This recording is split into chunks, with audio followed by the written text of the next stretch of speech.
نعرہ حیدری علماء اہل سنت علامہ قاری محمد ریشم چشتی صاحب. سبحان اللہ سبحان اللہ. الرحمن الرحیم. میں انتہائی مشکور ہوں مجاہد ملت قائد پاکستان سنی تحریک علامہ طاہر اقبال چشتی صاحب کا. آپ نے حکم دیا کیونکہ آج ادارے کا بھی آغاز ہے کہ میں صرف ایک بات حضرت سلطان محمود غزنوی کے حوالے سے کروں گا. سبحان اللہ سبحان اللہ. علماء جانتے ہیں کتنا پیر صاحب تشریف فرما ہے، علامہ ضیائی صاحب تشریف فرما ہے، خطاب ہو چکے ہیں. حضرت سلطان محمود غزنوی رحمت اللہ علیہ آپ فرماتے ہیں کہ میرے ذہن میں تین باتیں جو تھیں وہ کھٹکتی تھیں. تین باتیں جو تھیں وہ کھٹکتی تھیں. ایک بات یہ کہ میں سلطان سبتگین کا بیٹا ہوں، یہ میرے پاس کوئی سند تو نہیں ہے. ماں کے کہنے پر ماں بچے کو کہتی ہے نا، جب بچہ تھوڑا سمجھدار ہوتا ہے کہ یہ تیرے پاپا ہیں، یہ تیرے ابو ہیں، یہ تیرے ڈیڈی ہیں. ماں کے کہنے پر بندہ ساری زندگی باپ کا وفادار رہتا ہے. ارے جامع مسجد نور محمد میں آنے والوں، ماں کے کہنے پر بندہ باپ کا وفادار ہوتا ہے تو جس نبی کی عظمت کا رب نے کہا ہے. پہلی بات سلطان محمود غزنوی فرماتے ہیں یہ میرے ذہن میں کھٹکتی تھی. دوسری یہ کہ میں اتنا بڑا سلطان ہوں، بادشاہ ہوں، شہنشاہوں کا شہنشاہ ہوں، لیکن دین کے وارث تو یہ ہیں جو چٹائیوں پہ بیٹھ کر قال قال رسول اللہ پڑھ رہے ہیں. یہ کیا منطق ہے؟ کہتے ہیں تیسرا میرے ذہن میں یہ کھٹکتا تھا کہ میں بڑا گناہگار ہوں، سیاہکار ہوں، نہ جانے قیامت میں رسول اللہ میری شفاعت کریں گے یا نہیں. اور سلطان محمود غزنوی علماء بیٹھے ہیں، وہ آدمی ہے کہ اتنا بڑا سلطان ہونے کے باوجود ریاست کے معاملات سب کچھ، لیکن علماء نے لکھا ہے کہ سلطان محمود غزنوی روزانہ میرے آقا صلی اللہ علیہ وآلہ وسلم پر 1,00,000 مرتبہ درود شریف پڑھتے تھے. 1,00,000 مرتبہ. اچھا ایک رات ایسا ہوا، سلطان محمود غزنوی خود فرماتے کہ رات کا کھانا کھایا تو طبیعت میں کچھ ایسا ملال ہوا کہ چہل قدمی کے لیے باہر نکل پڑے. توجہ سے میری بات، میں نے کوئی تمہید نہیں، کچھ بھی نہیں کہا، صرف ایک بات آپ کو سنانی ہے اور اس پوری محفل کا نچوڑ ہے.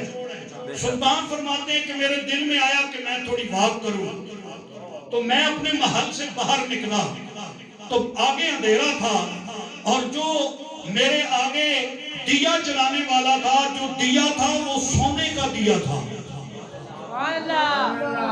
ظاہری گل ہے بھئی کوئی عام بندہ تو نہیں نا. سلطان بابو ایک ہی صف میں کھڑے ہو گئے، محمود و ایاز، یہ وہ محمود غزنوی ہے.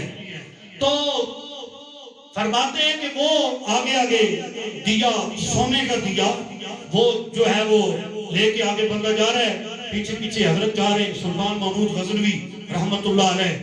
اچانک ان کے کانوں میں حدیث کی آواز آئی. یہ اب ذرا محور وہ جس کو کہتے ہیں نا پرکار عشق، یہ اب مین ہمارا پوائنٹ ہے. حدیث کی آواز پڑی، سلطان محمود غزنوی رک گئے. کیا رک جا بھائی؟ انہوں نے کہا جی کیوں ہے؟ فرمایا حضور کی حدیث کی آواز آ رہی ہے. کہتے تھے اذان ہو رہی ہے، تو کہنے ہمیں پتہ ہے اذان ہو رہی ہے. میں کہا بالکل تو انہیں ٹھیک کیا، اذان نہ تے ادب حلالی کر رہے ہیں، انہاں کی ادب کر رہے ہیں. سلطان رک گئے. وہ بچہ مدرسے میں بیٹھ کر حدیث حفظ کر رہا تھا. اب مدرسے میں اندھیرا تھا اور باہر ایک دکان کے سامنے دیا انہوں نے چلایا ہوا تھا حفاظت کے لیے کہ تاکہ چوری نہ ہو، باہر دیا جاتا. وہ بچہ باہر آتا اور اس دیے کی روشنی میں حدیث کی کتاب سے حدیث پڑھتا اور پھر اندر جا کے اسے حفظ کرتا، بار بار ریپیٹ کرتا. سلطان محمود غزنوی کھڑے سنتے رہے جب تک کہ اس بچے نے پوری حدیث یاد نہیں کر لی. تو پوچھا اپنے غلاموں سے، نوکروں سے کہ یہ یہاں کیا ہے، یہاں سے آواز آ رہی ہے. انہوں نے کہا حضرت مدرسہ ہے. اس نے کہا ارے مدرسہ ہے تو یہاں یہ بچہ حدیث پڑھ رہا ہے، یہاں اندھیرا کیوں ہے؟ نوکر کو بھیجا جاؤ پتہ کرو. آج بھی تو مدرسے تو نیرا ہی ہے نا. بڑی معذرت نال ہماری مساجد دیکھیں, ہمارے مدارس دیکھیں اور باقی جگہ دیکھیں کہ میں اب بات پھر لوگ کہتے ہیں جی آپ نے یہ بات کیوں کی, مسجد دینے آستے پیسے کوئی نہیں تے مری گھومنے آستے پیسے ہیں. مسیتی میں ٹھان لگنی آسان, اتنے آنے موت پہنی تے مری شوق نال جانا ہے تے پھر تاکڑو پھر جڑے مسیتیاں جنا آمن پھر انہوں نے کی ہونا ہے. اس سے زیادہ بات نہیں, لیکن میں تو بالکل کھلا بندہ بالکل کھلی بات کرتا ہوں, کوئی دو نمبریت مطلب چونچرا والی بات نہیں ہے. حضرت نے کہا سلطان نے کہ دیکھو بھائی یہاں دیا کیوں نہیں ہے. بندہ گیا ہو سکیا, سلطان صاحب دیے تو ہیں تیل کوئی نہیں. اتنے دسو کتنی مسجدہ حکومت بنائیاں گرانے آستے تو بے شرم جاج حکم دے دینے نا تو ہمیں پیارا ملک ہے زلیلو مسجد گرا دو. حضرت عمر کے دور میں ایک مسجد لوگوں نے کہا کہ مسجد راستے میں آتی ہے, فرمایا راستہ بدل دو, مسجد نہیں گر سکتی, مسجد قیامت والے دن بھی اللہ کے بارگاہ میں مسجد ہی جائے گی. کہتے جی ریاست مدینہ ہم بنا رہے ہیں, ریاست مدینہ میں مسجدیں گرائی جاتی تھی, مندر تسی بنا دیتے سرکاری پیسے نال. اب پنڈی میں علماء بیٹھے تسی سارے بیٹھے ہو, دسو کسی مسیتی بھی چنگ پیے منے آ کیا ہوئے یار اتنی سردی نمازیاں مسئلہ اے 5 سلنڈر لو یار تسی تے ہیٹر لایا کرو, اتنے تو تسی مسیتیاں ٹوٹی کوئی نہیں لائی. یہ تو میرے آقا کا کرم ہے کہ آج بھی جو بھی مسجد اللہ کا گھر بنتی ہے چاہے اور کہیں خوشحالی ہو نہ ہو, رب کے گھر میں خوشحالی ضرور ہوتی ہے. تو شلا صاحب سلطان نے کہا اچھا ہو سکے جی دیے تو ہیں تیل کوئی نہیں. سلطان جلال میں آ گیا, محمود غزنوی جلال میں آ گیا, انہوں نے کہا دیا دان, جو دیا دان تھا جو جلا رہا تھا, فرمایا یہ دیا لو اور مدرسے میں رکھا. سونے کا دیا اس کا کیا حضور بڑا مہنگا دیا ہے. جب ہاتھ پانے نا لوگ جمعے میں ممبر تے بیٹھ کے تکنا ہونا تے کدی غلطی نہ ہزار نہ نوٹ دے پھر پانے نہیں یہ کدو نکلا میں تو 10 روپے تے میں پھر تکنا ہونا تے میں پھر اتنے پہ گئے 1000 نکلیا پانا اللہ کی دیتے ہی. یعنی تکو اللہ نہ بھی اسی لوگ اللہ معاف فرمائے, اللہ نہ بھی کرنے بھی پتہ نہیں اللہ تعالیٰ بھی 10 روپے تو ملے جیسے استغفراللہ والعیاذ باللہ.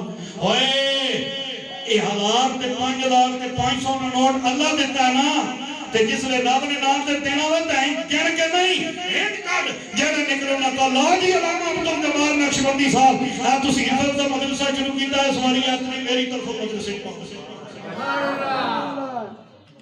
لا جی سلطان محمود غزنوی نے فرمایا بھئی یہ دیا دے دو مدرسے. اب جو بات ہے سنے وہ دیا انہوں نے سونے کا دیا, بادشاہ نے کو دیا آموں سی جی سونے کا دیا. انہوں نے کہا جلاؤ بچے حدیث پڑھے, دل کو بڑا سکون. اب جو 3 سوال تھے, بادشاہ سلطان جب واپس آیا سو گیا, ادھر سویا قسمت جاگ گئی. جان نہیں دی دین کے لیے, جیل نہیں ہے ڈالے کی کاٹی. ہاں جی ہاں سلاخوں کے پیچھے نہیں گیا. ہم 2 بار ڈالے گئے اور زندگی میری زندگی میں جب سے یہ بچے یہ ہوش سنبھالی ہے زندگی میں میرا جمعہ قضا نہیں ہوا. ان ظالموں نے ہمیں اڈالے میں جمعہ نہیں پڑھنی. میں زندگی میری 45 سال عمر ہو گئی, میرا جمعہ قضا نہیں ہوا الحمدللہ, لیکن ان آسانوں اڈالے جمعہ نہیں پڑھن دیتا. ساڑھا جرم کیسی کیونکہ سینارہ مارنے سے تاجدار ختم نہ گلہ کرتے. لیکن تکو تسی حضور دے دین نہ کم کرنا لے ہو, حضور دے دین دے پہرے دارہ نال کھلونا لے ہو. سنو صرف دیا جلایا بھائی بچہ روشنی وچ حدیث پڑھے. واہ واہ واہ. پھر سرکار کی زیارت ہو گئی. ان 3 سوال ذہن وچ ہے بھائی پتہ نہیں میں سبتگین نہ بیٹا ہاں کہ نہیں, یہ دین دے وارث کیوں ہیں اور حضور میری شفاعت کرن گے یا نہیں. دین دے وارثاں دا تو ہی پتہ چل گیا جب انہوں نے خدمت کی تھی تو حضور خواب وچ آ گئے. پیچھے رہ گیا 2 سوال کہ باپ کون ہے, شفاعت ہوئے گی یا نہیں. سرکار خواب وچ آئے, میرے آقا نے فرمایا اے سبتگین کے بیٹے سند مل گئی. اے سبتگین کے بیٹے میں محمد صلی اللہ علیہ وسلم کل قیامت میں تیری شفاعت کروں گا کیونکہ تو نے میری حدیث کا ادب کیا ہے اور جو حضور